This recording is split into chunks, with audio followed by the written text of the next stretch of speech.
Ce jeudi 7 juillet dans Ici tout commence, 18h35, TF1, Tessier a la surprise de retrouver un ancien élève de l'Institut Auguste Armand.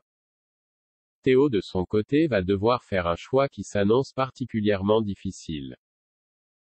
Dans l'épisode du 7 juillet d'Ici tout commence, Théo, Khaled Alouache, prend la décision de partir à Paris avec Célia, Rebecca Benamour, et de quitter son poste au Doubla.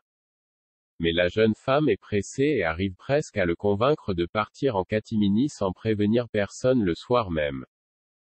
Jusqu'à ce qu'il tombe sur Axel, Thomas d'Acosta, ses valises à la main.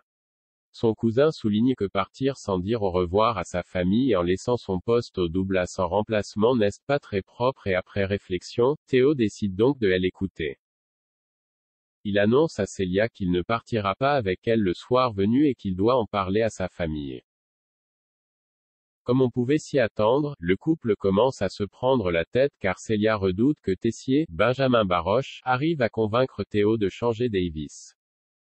Ce dernier la rassure et lui promet de la suivre avant de rentrer chez lui pour annoncer la nouvelle.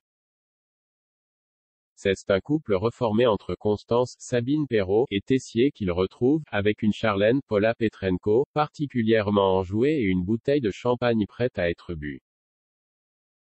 Seulement quand Tessier lui annonce ce qu'il fête, Théo se décompose. Plutôt que de se réjouir de savoir que le Doubla pourrait recevoir le prix Vatel, Théo se rend compte qu'il va devoir choisir entre son amour pour Célia et son métier, et par extension sa famille. Son père ne tarde d'ailleurs pas à se rendre compte que Théo n'est pas aussi heureux qu'il devrait l'être et l'embrouille à ce sujet.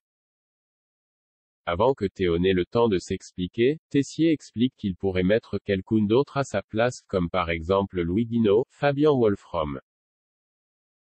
Une réponse qui sort Théo de sa torpeur en moins de temps qu'il ne faut pour le dire.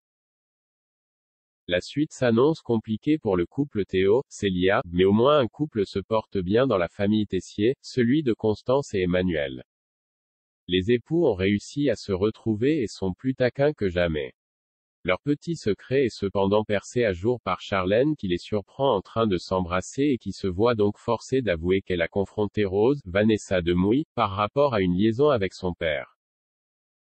L'histoire, humiliante pour Charlène, a au moins le mérite de faire rire le couple. Côté vie professionnelle, Tessier a également beaucoup à faire puisqu'il s'entraîne pour les championnats de France de pâtisserie. Il a d'ailleurs recruté Salomé, Aurélie Ponce, qui est plus que ravie de faire équipe avec Enzo, Aziz Diabaté. Le duo est bien parti pour cartonner, et ils auront bien besoin de ça pour faire face à une concurrente en particulier. Noémie est de retour, alors qu'elle dresse les tables du Doubla, Anaïs, Julie Sassou, a la surprise de voir Noémie, Lucia Passaniti, arriver. Après plusieurs semaines d'absence, la jeune femme est revenue de Singapour et s'apprête à prendre son nouveau poste de chef pâtissière à LHO accent circonflexe TEL Beaumont. En plus de cela, Noémie compte aussi participer au championnat de pâtisserie et souhaite demander l'aide de Mehdi, Marvin Pellegrino, pour l'assister. Seulement Tessier entend sa discussion et met son veto. Il refuse que des élèves de l'Institut participent au concours pour les équipes adverses, il leur sera donc interdit de se battre contre leur camp, qu'ils représentent. Cette mise au point embête également Anaïs, qui a été contactée par le chef d'Émir, Sofiane Belmouden, pour faire partie de son équipe. Elle craint de ne pas pouvoir participer, mais Salomé la réconforte en lui assurant qu'elles trouveront une solution.